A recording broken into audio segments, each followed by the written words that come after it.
Hello, my name is Joel Rosario. I am in the music history online section, and this is my podcast 2 assignment.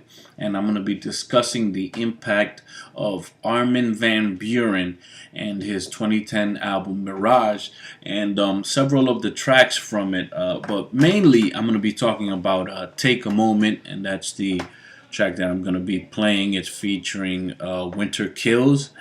And it's very influential to me in terms of the way it's produced and the sound of it and the chords that he chose and the way he was going and the flavor he chose to go with. Let's play some of the tracks so you can get an intro to it. Here we go.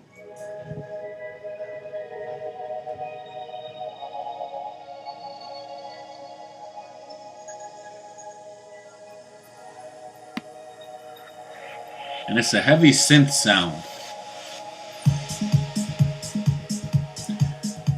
The thing that I found interesting about the sound of the synths is that you see nowadays there's a lot of distortion used and there's a lot of heavy synthing used. But the way that Armin Van Buuren does his music, there's always space within the soundscape of the track. There's always a space, and it's airy. It's heavily laden with synths, but there's enough space to where you can hear everything.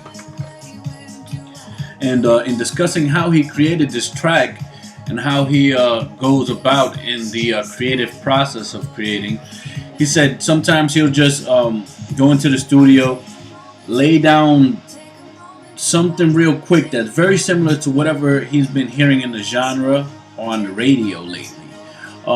So what happens a lot is that a lot of the synths and the chords that are played are duplicates or are basically the same to something else that's on the radio at this point or that's a hit in the genre in the club, and they might change one or two things. But it has to be similar in order to follow the energy of a set. And because he's a DJ and he's like basically the number one DJ in the world. But at this point, Mix Magazine hasn't voted him number one since 2010. But, this is 12-7. Well, it hasn't voted him number one recently, but he's always in the top 10 now. Recently was David Guetta.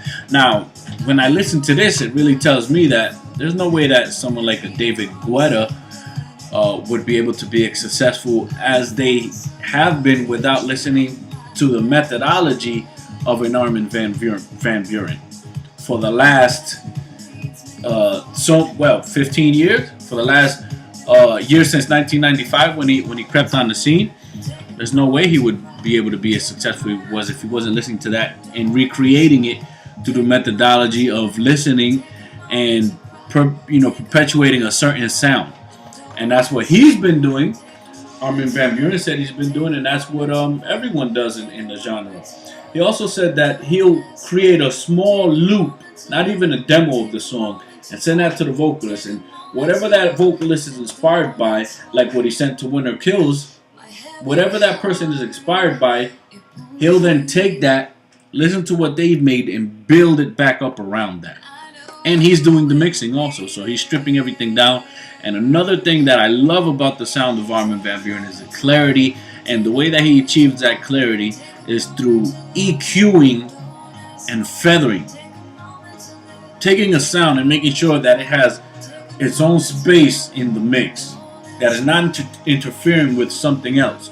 In his commentary about Kid Cudi and one of his songs, he was talking about how he didn't appreciate the way that when the breakdown came through, the verse lives in the same space as the sound of the breakdown, so that it clouds the clarity of the vocal.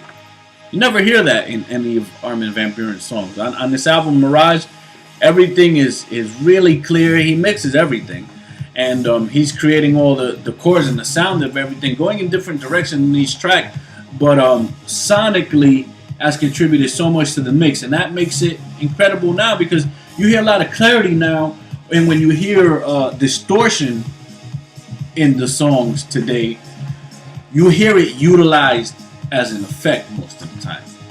Like with dubstep, and you hear all that boom, boom, boom, but it's utilized a certain way and it lives in a certain space. So it doesn't necessarily interfere with the rest of the song.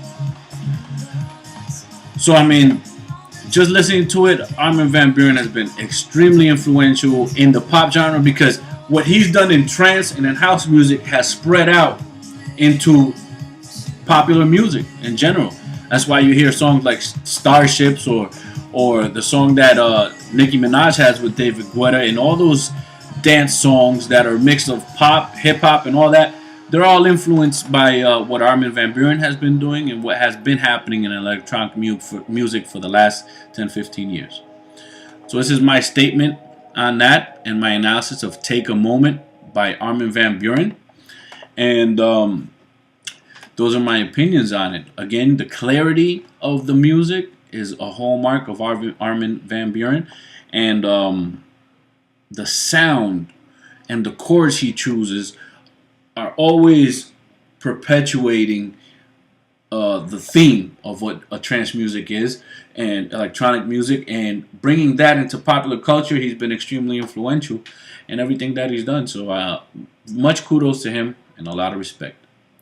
So it's Joel Rosario, student number 1348662, and this is my podcast analyzing Armin Van Buuren and his song Take a Moment from the album Mirage and its impact in popular music leading to the present day.